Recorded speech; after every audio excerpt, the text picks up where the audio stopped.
Royal drama alert. Meghan and Harry's PR nightmare is spiraling out of control. Meghan's power of yet, lifted from a 2014 TED Talk. Michael Knowles calls it a blatant ripoff. Plagiarism or just poor judgment? Comment below. Breaking right now. It is a popularity car crash of epic proportions. YouGov has just come out with its new statistics about the royal family. And look away right now if you happen to be named Meghan Markle or Prince Harry. The fake Duchess has just slumped to an all-time popularity low with just 20% approval. You know, that's the type of approval that Keir Starmer probably thinks is bad. And Prince Harry, the least popular he's been for 3 years. Now, it's no surprise, is it, when you think about what has gone on over the past week. We have Prince Harry revealing personal private details about his father's cancer battle in a car crash woe is me interview with the BBC. We have Meghan posting the most embarrassing PDAs at a Beyonce concert, thanking herself on Mother's Day, and selling a whole load of tat for a lot of money. And then, perhaps most concerningly for Harry, we have a picture that I think will come to define the past 5 years, looking wired and out of sorts, wandering up and down a London street with his eyes dilated and his phone to his ear, with no security in sight. Newsweek has said that Meghan Markle's fan base has reached its smallest size ever in Britain as a result of this unfavourable score of 65%, meaning her net approval rating is now at -45. YouGov said, new YouGov data shows that favourability towards Meghan, the Duchess of Sussex, is at its lowest point since it started being tracked in 2017. Following the recent failure of his protection case and subsequent interview with the BBC, Prince Harry is also seen negatively by the British public. The latest YouGov Royal Favourability Tracker poll finds that only 27% of Britons have a positive opinion of Prince Harry, with 63% having a negative view of him, his worst score since early 2023. Again, younger people feel more favourably towards the prince than older people. And by the way, Meghan has just been caught up in another plagiarism scandal, this one revealed by Michael Knowles of the Daily Wire, and we'll get to that in just one moment. But first, let me bring in Father Calvin Robinson. Approval ratings tanking. Meghan at 20%, Harry at 27%, Prince William. Father Calvin, are you at all surprised that no matter what these two try and do to turn around their latest PR disaster, the British public are just saying no, no, no? Meghan Markle is in hot water again, and this time she's being accused of plagiarism. According to Dan Wooten, Meghan's new power of yet mantra, the one she's been touting as her own, actually comes from a 2014 TED Talk by Carol Dweck. And Michael Knowles is not holding back. He calls it a blatant ripoff, claiming that Meghan is trying to pass off someone else's work as her own. And let's be real, this isn't the first time Meghan's been accused of copying other people's ideas. From fashion choices that mimic Princess Diana to quotes and phrases that seem borrowed, it's a pattern of behavior that's becoming impossible to ignore. Not surprised at all. My message has been from the very beginning that they need to take a break from public life. That would solve many of their PR disasters.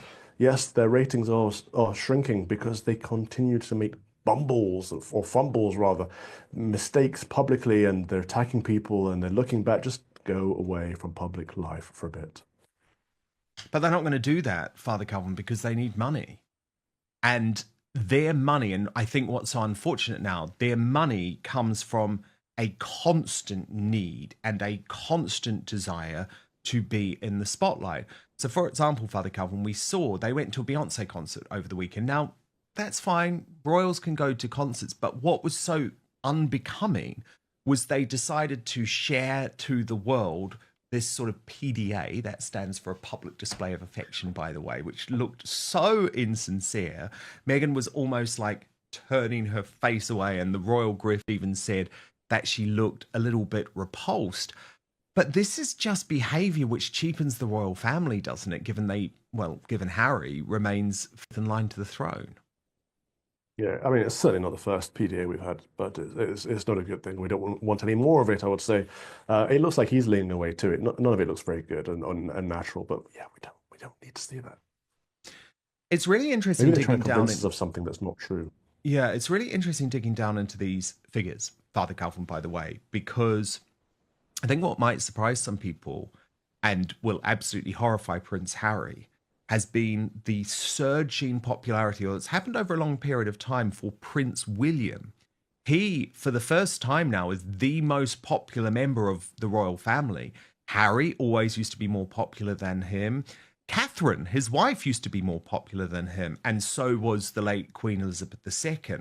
But I guess people have seen, Calvin, the way that he's dealt with the past year, which means he's had to deal with all of that incoming fire from Prince Harry at the same time as his wife suffering from cancer, being a good dad, and sort of thought, actually, we quite like this guy. Do you know what I mean? I think William's reputation has almost been enhanced by what Harry has done. And there's such an irony in that, Father Calvin, because, of course, it was the opposite of what Harry wanted. Harry thought Spare, his tell-all autobiography, which presented William as a bully and someone who was physically violent and someone who was unkind and disloyal, he thought that was going to damage Prince William's popularity. Well, at least in the UK, it's had the opposite effect.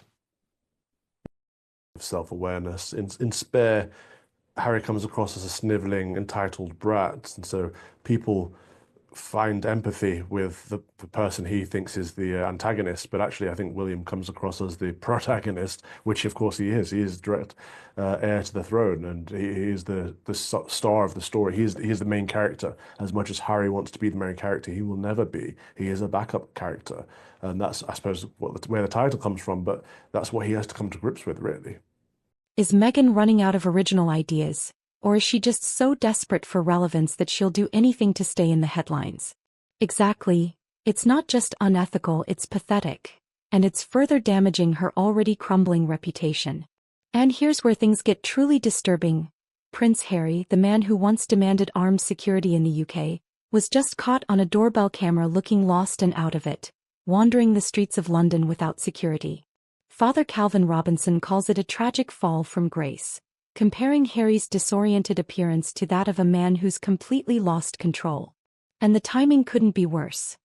The thing is, Father Calvin, the fall of Prince Harry will go down in history. I mean, this will be studied, right, across the ages, because he used to sit above where William sits now on this table. He was actually even more popular at times with the British public than the late Queen herself. And now, if we go back to that table again, he sits as the third least popular royal, far less popular than even Princess Beatrice, Princess Eugenie, and Camilla. But what's so critical with Beatrice and Eugenie, for example, and even Camilla, there's just people sort of shrugging their shoulders. They don't really dislike them. They just don't really know them. Whereas with Harry, it's so baked in now, a negative rating of 63% from the British public, with only a 27% unfavourably. And of course, it's only his wife and Prince Andrew, for very obvious reasons, even though I have some of my own views on that, which it's not the time for now. Yeah. But it's just a I guess it's a historic fall from grace. Skyrocketing, PR implosion alert. Want more royal drama? Smash that subscribe button and stay tuned. Probably the only royal who has had a similar fall from grace is the king, who abdicated and became the Duke of Windsor as a result of Wallis Simpson. It shows us that these things can change. He does have time to turn it around. If he stops publishing things and talking about his family, if he moves back to the UK and apologizes to his family and just toes the line for a while, people could come to like him again. I remember when he was younger, like we always used to think he was a lad. Like he was someone you'd want to have a pint with, someone who seemed quite funny. But then he started taking himself far too seriously, developed a victimhood complex, and married a succubus. And so, of course, people are turning against him. But I think it's because mostly of her. And if he returns to his family, that might change back. Yeah, it's an interesting one. I think there'd have to be a heck of a lot of groveling, a heck of a lot of groveling. Now, Father Calvin, Meghan Markle recently did her first podcast interview with Jamie Kern Lima, and it was car crash for so many levels. People can go back and watch my full takedown of the whole thing on YouTube. But there was one particular moment from the interview involving the word yet, which has gone viral for all the wrong reasons, especially amongst the American online right, like End Wokeness on X, which posted this. I don't know what I'm doing yet. My business hasn't gotten traction yet. No one's picked up my book proposal yet. Yes. I haven't found my soulmate yet. Everything is yet. The power of yet. The power of yet. Are you wanting to kill me for showing you that yet, Father Calvin? Why do you always do this to me? Are you inspired? Not yet. Well, Michael Knowles from the Daily Wire was doing a bit of investigation into that clip after it went viral and had an astonishing discovery. I mean, look, he has a very fair point, but I mean, the plagiarism is quite astonishing, Father Calvin, because it really does feel like this woman doesn't have an original idea in her head. She ripped off With Love, Meghan, the Netflix series, from Pamela Anderson. She ripped off the title of her new podcast, Confessions of a Female Founder, from a young Irish influencer. And even the concepts that she pushes as her own have been taken from someone else. You know what? I don't even care about the plagiarism. I just can't stand how she thinks everything she says is so profound. It's so surface level. It's so dull. It's so empty. She's like, the power of there's no power in yet. You just you might as well just put ... put ellipse at the end. It means nothing. It's empty. And she says it like it's the most profound thing we're hearing today. Harry was seen just days after revealing private details about his father King Charles's cancer battle, a move that's been slammed as disrespectful and self-serving. Is Harry's public meltdown a sign that he's completely spiraling, or is this just another PR stunt gone wrong? It's heartbreaking and horrifying. Harry is supposed to be the father of two, but he's acting like a man who's completely unhinged. And then there's the Beyoncé concert disaster. Meghan Markle's cringeworthy PDA with Harry, which Dan Wooten calls awkward and staged. Father Calvin Robinson goes even further, saying Meghan looked repulsed by Harry's attempts to hold her hand and get close. And let's not forget, this all happened just days after Harry's doorbell scandal, making the whole act look like a desperate PR move to distract from Harry's public meltdown. Meghan's trying to sell herself as the loving wife, but her body language says otherwise. She's turning away from Harry, avoiding eye contact and looking like she'd rather be anywhere else. Is Meghan faking the PDA to keep her name in the press? Or is this the final act of a crumbling marriage? It's not just awkward, it's embarrassing, and it's further proof that all is not well in the Sussex household. Yeah, it definitely isn't. It definitely isn't. Now, Father Calvin, I have to ask you about the New York Times. We know they're on the hard left these days. We know that they hate anything connected to the United Kingdom or England, certainly our royal family. But why do they continue to effectively act as propagandists for Prince Harry and Meghan? And I ask as a result of this new feature that they've written where they blame King Charles for the row with Harry, they brand Prince William as work shy. And I think what's most shocking is they actually say that Charles's entire reign is going to be a failure unless he actually resolves things with his son. And I disagree with that. I don't think he does have to resolve them. And what I also find really interesting is that this is just the New York Times as ever working on behalf of Prince Harry and Meghan, because you'll remember they have a close relationship with the newspaper. Meghan granted them her only newspaper interview for the launch of With Love Meghan to the food section. She's previously written about her miscarriage with them, etc., etc., etc. Why does the New York Times get it so wrong when it comes to Britain, and especially reporting on our royal family? That's fascinating, that the idea that for the king to succeed, he would have to make it up with Harry. I think it's the exact opposite. For the king to succeed, he needs to cut all ties with Harry and probably strip him of his title or something. It's insane that the New York Times seems to have the opposite of what's going on in the minds of British people. I suppose they're not in touch with British people. They have no connection. And you're right, it's just a propagandist arm.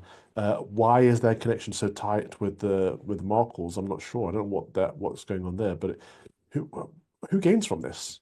I suppose they do, because they get better exclusives from Meghan and Harry. And so as long as they continue peddling their propaganda, they'll have that relationship.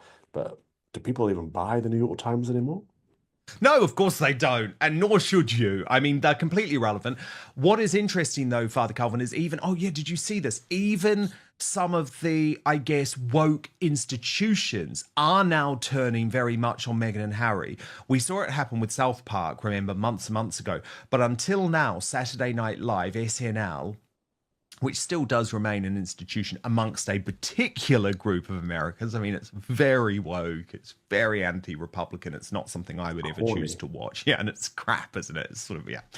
That's a whole other story. But they finally made a joke, a good joke, actually, at the expense of Harry and Meghan during the Weekend Update. I mean, it's not a bad joke. You could argue they're doing it 2 or 3 years too late. But still a significant moment, because do you remember when South Park turned on Harry and Meghan? It was like, oh, whoa, like something's changing in the American zeitgeist, the American culture. You're there, Father Calvin. Do you pick it up?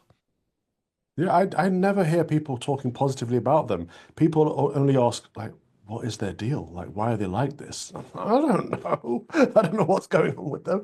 But I don't hear much support from the people I'm around, but that doesn't mean anything, because I don't tend to hang around with crazy liberals. Meghan's plagiarism scandal, Harry's public meltdown and crash in ratings. Is this rock bottom? Comment your thoughts, like, share, subscribe. Stay sharp, stay skeptical.